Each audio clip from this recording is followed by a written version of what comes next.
And so I run a very simple model. It's called it's a mean reversion model, which is in simple terms is a moving average on the market cap, all-time moving average. And you can use that to predict tops. It has predicted every top in Bitcoin history.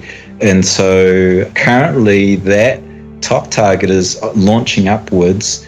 And at the start of this year, January, it was zoning into a area of $200,000 to $300,000 by December. And December of this year is typical to what we would expect for the end of a bull market. If we get that, if we do top out in December, that target now is lifted to above 300,000 because the trajectory of that upper band of that moving average. I see Bitcoin more as a new technology rollout, and we never see new technology being traded on a live market before.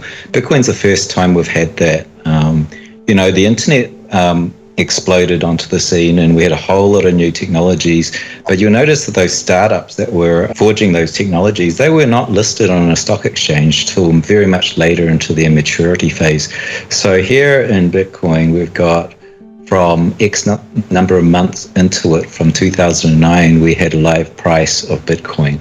And you just can see the crazy volatility in that market. And that is normal for a burgeoning new technology. Anyone who's been in a C-level startup will know how schizophrenic the ups and downs of that ride is. The next, one day you're on top of the world and you're going to conquer the world, and the next day all doom is here and you're not going to survive the next month. And we've had a number of these journeys in Bitcoin, even through the first 10 years, many years into it. So what we're seeing here, in my eyes, is this new technology finding price discovery in a phase that we've never seen before. We've just never seen in the history of Bitcoin so much of the coins being scooped up and bought and locked away by very strong holders of the coin. And we can see this from tracking the flows of coins out of the exchanges, where typically people speculate or buy and sell their coins, and they have a set inventory, some of which is allocated for speculation. And we've just seen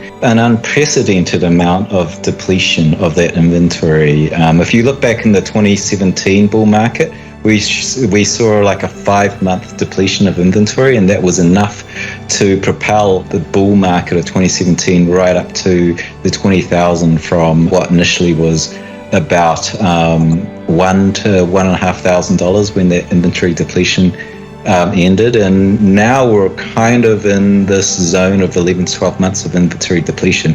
We've not seen this before, and you can look on chain and look at the holders, and you can see the behavior of the wallets by the holders. And there's a category where we term illiquid. These guys are just accumulating, buying and accumulating without any history of selling. And these guys are just hoovering up the coins. So there's a real supply shock. There's less and less coins each week that goes by that's available to be bought. And so obviously there's a mismatch between demand and supply, and that has launched the price vertical. And for some technical traders that do trade indicators on the price fluctuations, they're all screaming overbought, overheated, whilst if you look into the ledger and see the demand and supply of the coins by fundamental investors, you can see that it's fully supported. It's very unusual because normally what you expect is as more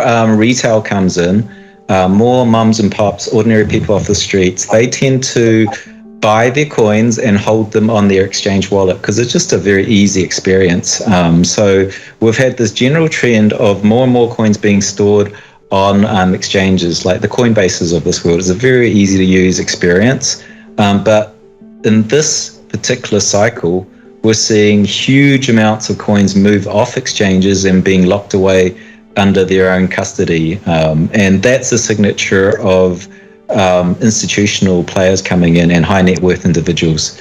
They tend to store their coins under custody and in cold storage. So those clues and just the sheer size of the purchases, you can see the size of the withdrawals coming out from the exchanges.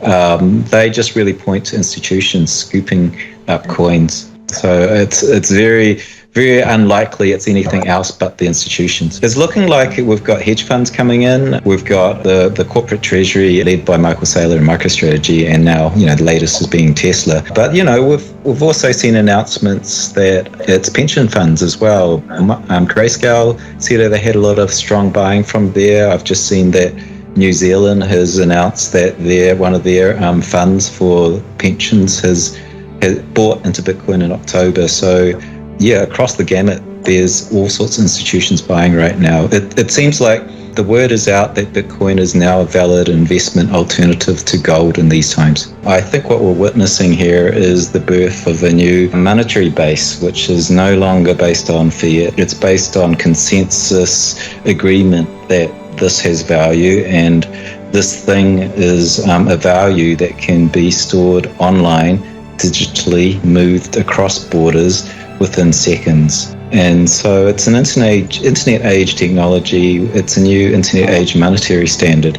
And it's one that is going to keep up with the world's needs into this digital age. If you think about what happened with the industrial age, we moved from essentially commodity money in gold, silver, copper, and we moved into trading currency like paper backed by this commodity, and that was really for to keep track of an industrial age economy.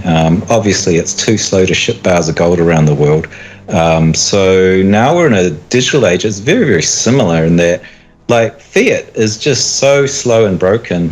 If anyone that thinks fiat works well, they're only using it in a local stance within their country. Once you start to do cross-border payments, it's very slow, it's very painful. We're in this phase, I think, that is that we're moving and crossing deeply into a digital age. And if we pan into the future and look back, we're currently just barely above 2% of the world having exposure to Bitcoin, even fewer that are actually using it to transmit funds. Most people are holding it to get exposure, but it's growing. This thing has been growing for 11 years nonstop, at doubling every 12 months. So that puts us at 4%, then 8%, and so forth. And we're currently on track for 1 billion people having exposure to Bitcoin as an asset class in the next 4 years. So by 2025,